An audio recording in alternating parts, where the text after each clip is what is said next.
Hey everybody, it's Matt Shue from Upright Health, and today I've got a video that's geared at the goalies out there. So if you're not a goalie, maybe this won't be so interesting for you, but there's definitely some carryover from sport to sport. The principles I'm going to be talking about that relate to ice hockey and roller hockey goalies can definitely be applied to tennis players, soccer players, basketball players. But you know, if you're not a goalie and you don't want to watch me talk about goalie stuff, I totally understand. I'll catch you on another video. Now, for the goalies that are still here, the reason I'm making this video is because I was just working with a goalie that I've known for a couple of years who has been having increasing amounts of hip discomfort the longer and longer he's been playing goalie. And there were some things that he was doing that I thought I should talk about in a video so that other goalies out there can think about the way they're moving in a more precise way so that they can carry that into their games and practices and avoid back injuries and the hip stuff that tends to build up over time. You know, with hockey players in general, we all start ending up with hip issues. And goalies, really in particular, start ending up with some very interesting ones. I am not of the belief that those are unavoidable things. I think they're very likely to happen because of the nature of how we use our bodies in the sport, but that means that there are ways to reduce the risk of those things becoming debilitating. And I say that because I actually got to the point where things were debilitating. I had to stop playing goalie for 6 to 8 years. I kind of would, depends on how you measure the time, but I basically had to give up hockey for a minimum of 6 years, and goalie I think was about 7.5 to 8 years. I just couldn't play because my body felt terrible. But now I've gotten back to being able to play without any issue. So I'm speaking from experience, not just an abstract belief.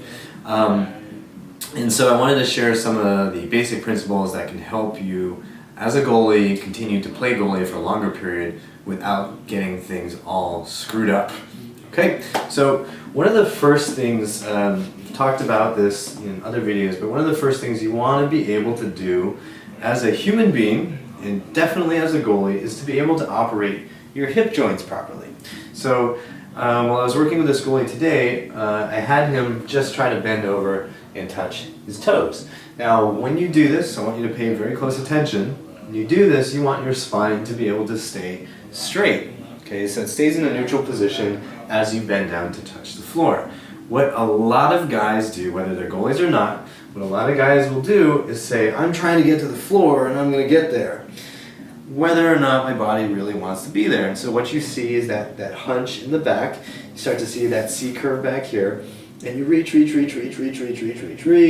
and now you can see the C curve is starting to get crazy. I got that big rounding in my lower back, and then I get there. Cool, I touch my toes, but in doing this, I actually set up a really poor movement pattern that puts my back at risk, especially when I'm playing at a faster pace. So if you're a goalie and you're used to going into a crouch like this, there's a couple of things that is wrong with this. Number one is your center of balance is all thrown off, and you're not going to be able to get as much drive through your feet to get a good push off. If I'm in this position and then I go to push, I have to now straighten up and actually push through, right? If I'm here and I push, I'm wobbly, right? This is not a stable position as a goalie. Being hunched in like this might make you feel like you're lower to the ice.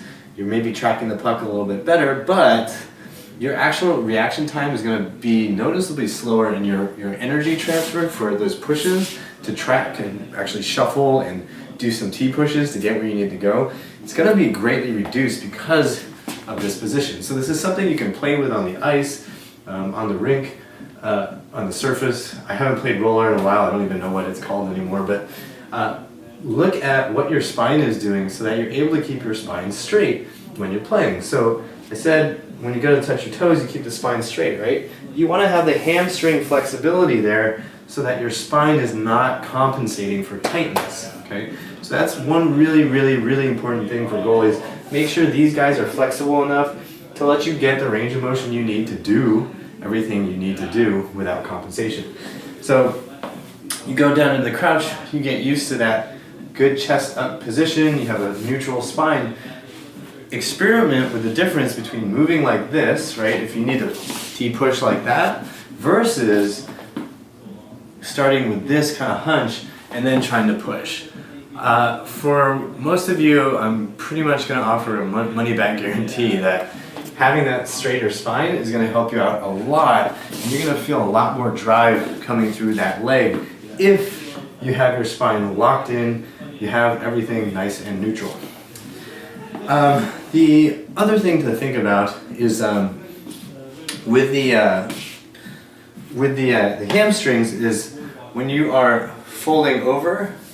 I've noticed a lot of guys tend not to even realize that the stretch is supposed to be in the hamstrings. So this is not in itself a very good way to stretch your hamstrings. If you want to improve your hamstring flexibility, what you're going to want to do is get things that you can prop your leg up on, so you can just set it and forget it, kind of, right? You just put your foot up onto like a chair or something, pull the toes back, and hang out there, letting those hamstrings relax over time. Hold for like 1 to 2 minutes. You can do Romanian deadlifts.